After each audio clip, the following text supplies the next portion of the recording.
নমস্কার বন্ধুরা, ট্রেডিং কেরিয়ারের আজকের ট্রেড অ্যানালাইসিস ভিডিওতে আপনাদেরকে স্বাগত জানাই। আশা করি আপনারা সকলে ভালো আছেন এবং ভালোভাবে ট্রেড করেছেন। চলুন বন্ধুরা, প্রথমে লাইভ ট্রেড দুটি দেখে নেওয়া যাক। এটি আমার প্রথম ট্রেড। এই ট্রেডে আমার এসএল 8 পয়েন্টস এবং টার্গেট 20 পয়েন্টস। চলুন দেখা যাক আমার এসএল না টার্গেট হিট হয়। বন্ধুরা বলুন তো, শেয়ার মার্কেট আমাদের বায়ারদের জন্য এত কঠিন কেন? কারণ শেয়ার মার্কেটে ইমোশন কন্ট্রোল করার কোনো রুলস নেই। যদি এমন কোনো রুলস থাকতো যে আপনি দিনে দুটোর বেশি ট্রেড করতে পারবেন না, তাহলে আপনি ধৈর্য ধরে দিনের বেস্ট ট্রেডটির জন্য অপেক্ষা করতেন।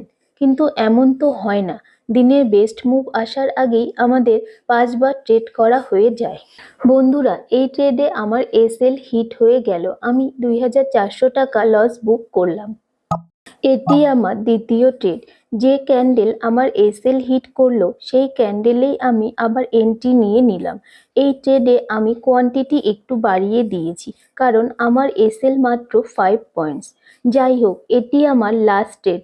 লস বা লাভ যাই হোক না কেন, এই ট্রেডের পরে আমি ট্রেডিং বন্ধ করে দেব। বন্ধুরা, মার্কেট আমাদের সঙ্গে কি চালাকি করে জানেন? প্রথমত, মার্কেট আমাদেরকে ধৈর্য ধরে বসে থাকতে দেয় না, এবং দ্বিতীয়ত আমাদেরকে ডিসিপ্লিন থাকতে দেয় না। আপনি হয়তো আপনার সেটআপের জন্য ধৈর্য ধরে বসে আছেন, কিন্তু আপনার সেটআপ আসার আগেই মার্কেট এমন মোমেন্টাম করবে যে আপনি কনফিউজড হয়ে যাবেন।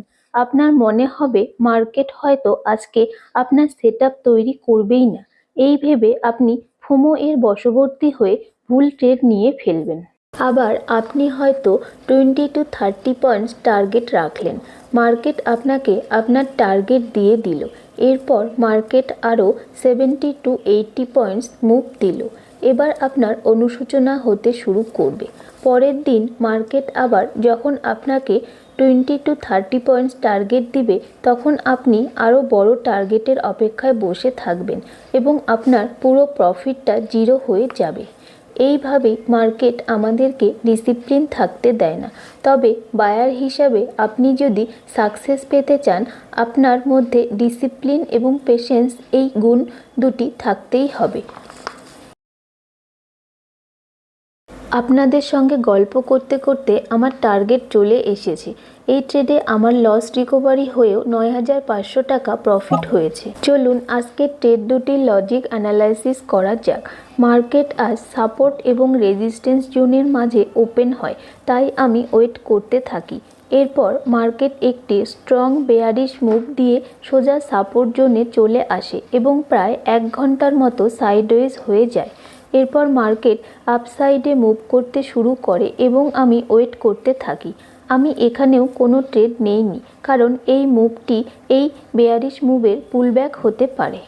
এরপর মার্কেট যখন এই মুভটি কমপ্লিট করে ধীরে ধীরে পুলব্যাক করতে থাকে, তখন আমি এই স্ট্রং বাইং জোনটি থেকে কল বাই করার সিদ্ধান্ত নিই। পাশাপাশি আমি লক্ষ্য করছিলাম মার্কেট যখন এই মুভটা করছিল তখন পিসিআর ডাটা বাড়তে শুরু করে দিয়েছিল। এতে আমি কল সাইডে আরও বেশি কনফার্ম হয়ে যাই।